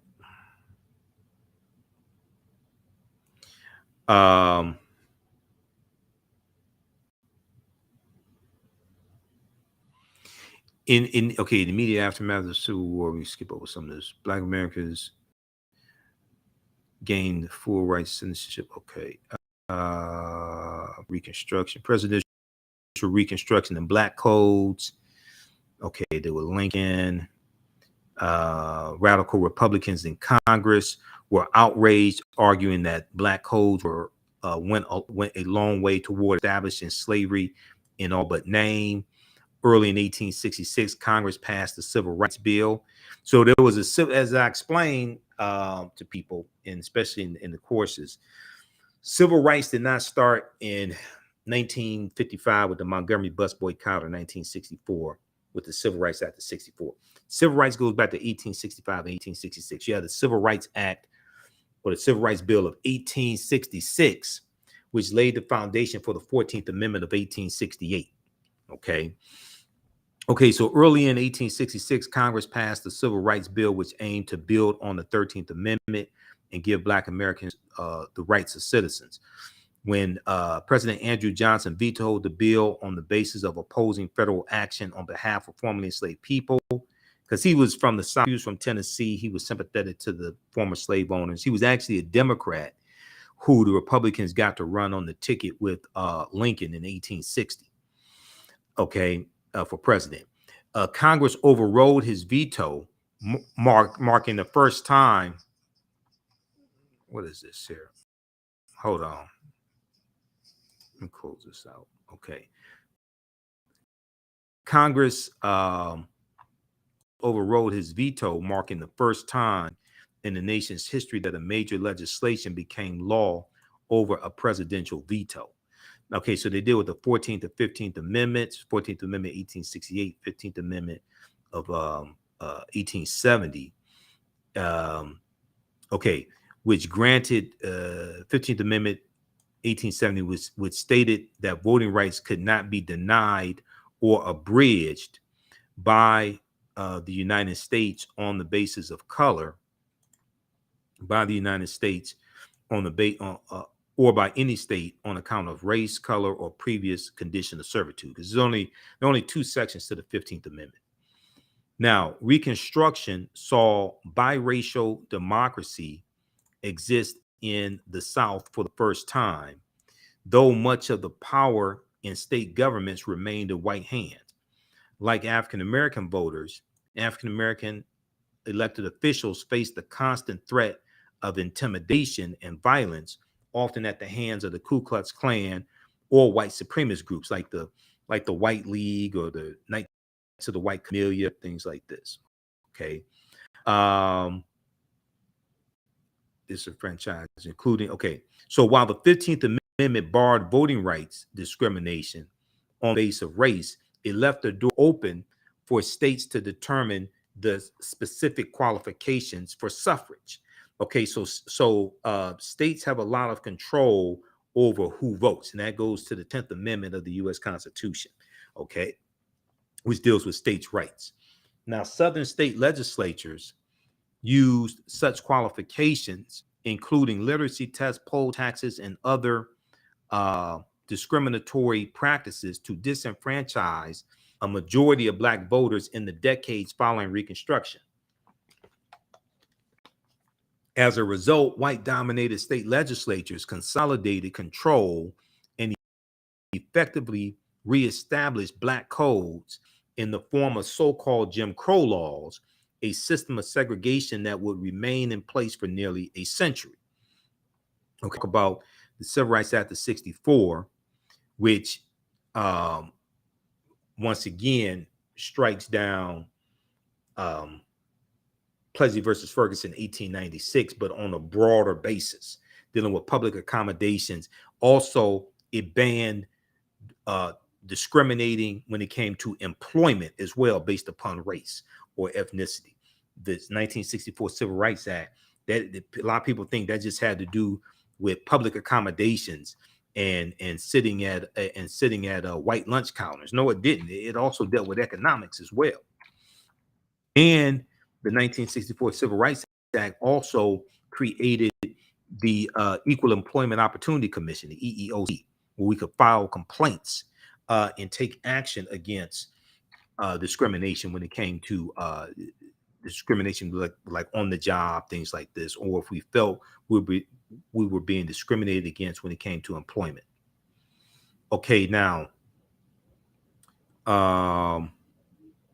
continued challenges to Black voting rights. Before the passage of the 1965 Voting Rights Act, an estimated 23% of eligible African-American voters were registered nationwide. By 1969, that number rose to 61%. Okay, 23% before the Voting Rights Act, 61% by 1969. By 1980, the percentage of adult Black population on Southern voter rolls surpassed that in the rest of the country. The historian James C. Cobb wrote in 2015, adding that by the mid-1980s, there were more Black people in public office in the South than in the rest of the nation combined. The 2012 turnout of African-American voters exceeded that of white voters for the first time in history, as 66.6% of eligible African-American voters turned out to help re-elect President Barack Obama. This right here scared the hell out of a lot of white people. It scared the hell of a lot of white Republicans. The percentage of African Americans who came out to vote in 2012, it was 66.6% of African Americans who were registered to vote. That's the percentage that voted. That was the first presidential election where the percentage of African Americans registered to vote surpassed who actually voted, surpassed the percentage of white people who were registered to vote that actually voted. Okay. So what did they do? They came back and hit us in the courts. They came back and hit us with the 2013 U.S. Supreme Court case of Shelby County versus Holder, which struck down Section 5 of the Voting Rights Act. In 2013, the Supreme Court struck down a key provision of the 1965 Voting Rights Act, ruling in 5-4 in Shelby County versus Holder. Shelby County is in Alabama. Alabama was ground zero for the fight for the 1965 Voting Rights Act.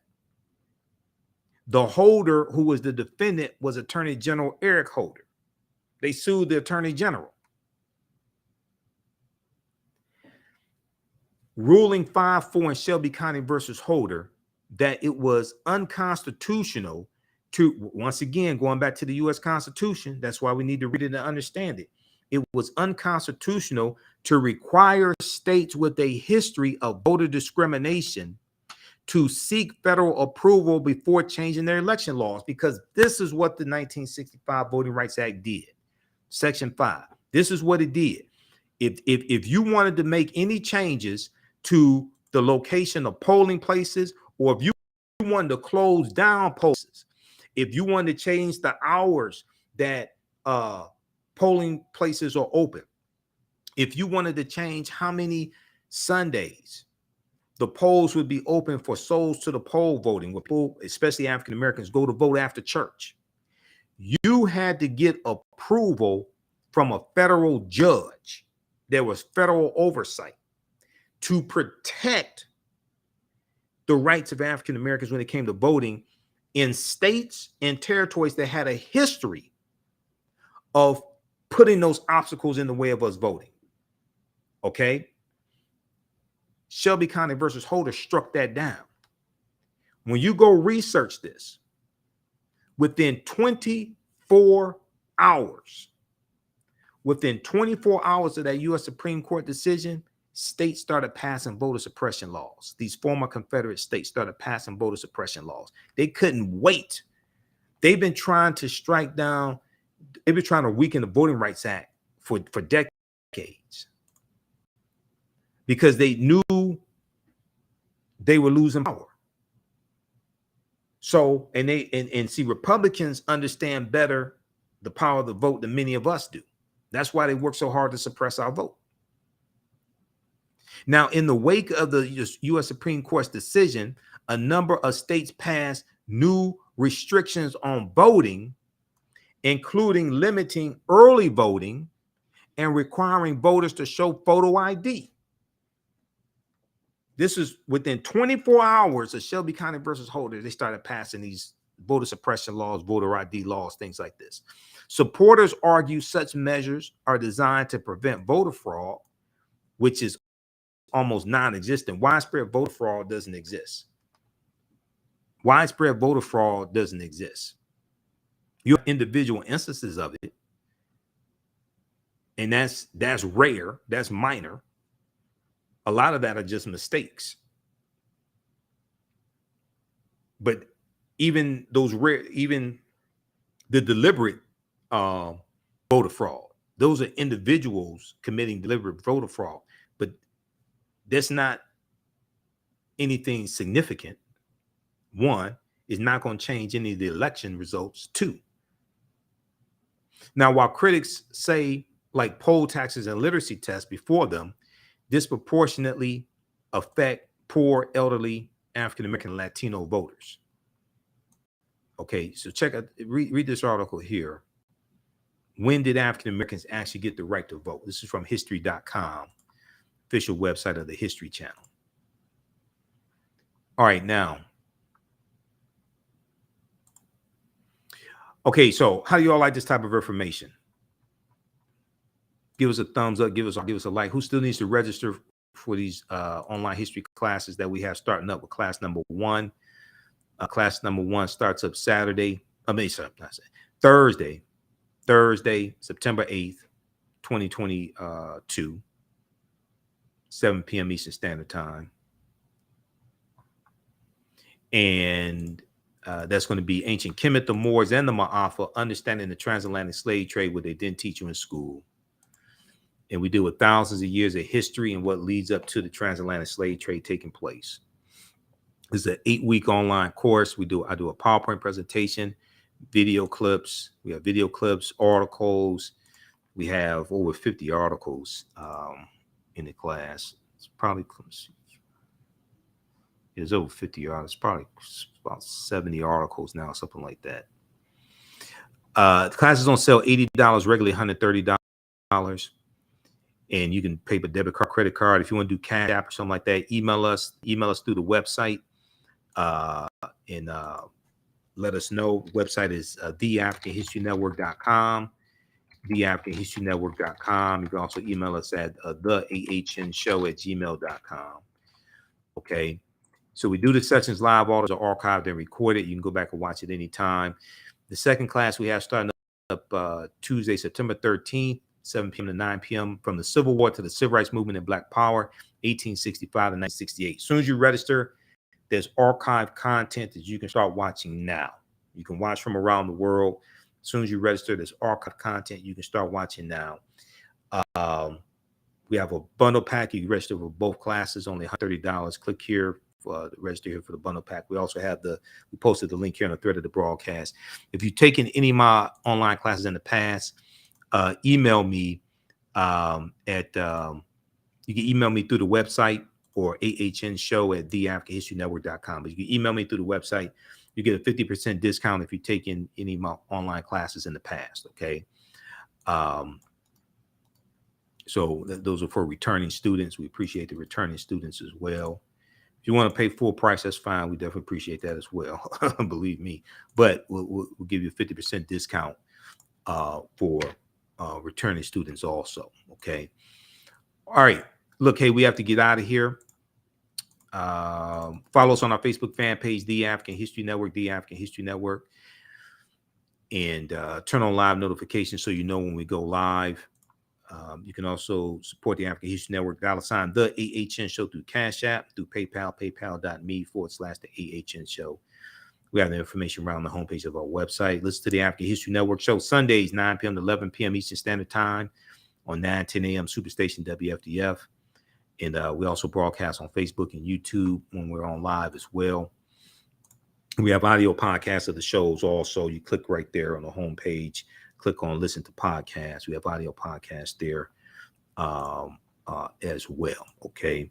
And here is the link for the all course bundle pack as well. Okay, so you can go ahead and register for these classes. You can use this information with your children also. Like I said, the information, content is, I would say, it's PG-13. I don't do a lot of cursing. It's not overly graphic, etc. It's very engaging. I do a PowerPoint presentation. We have book references, articles, video clips. So some of the slides that I showed, we actually use in the class. It is like about 150 slides, something like that, in the first class. Okay. All right. Look, we have to get out of here. Remember, at the African History Network, we focus on educating, empowering, and inspiring people of African descent throughout the diaspora and around the world. Right now, it's correct. Wrong behavior is not over till we win. Wakanda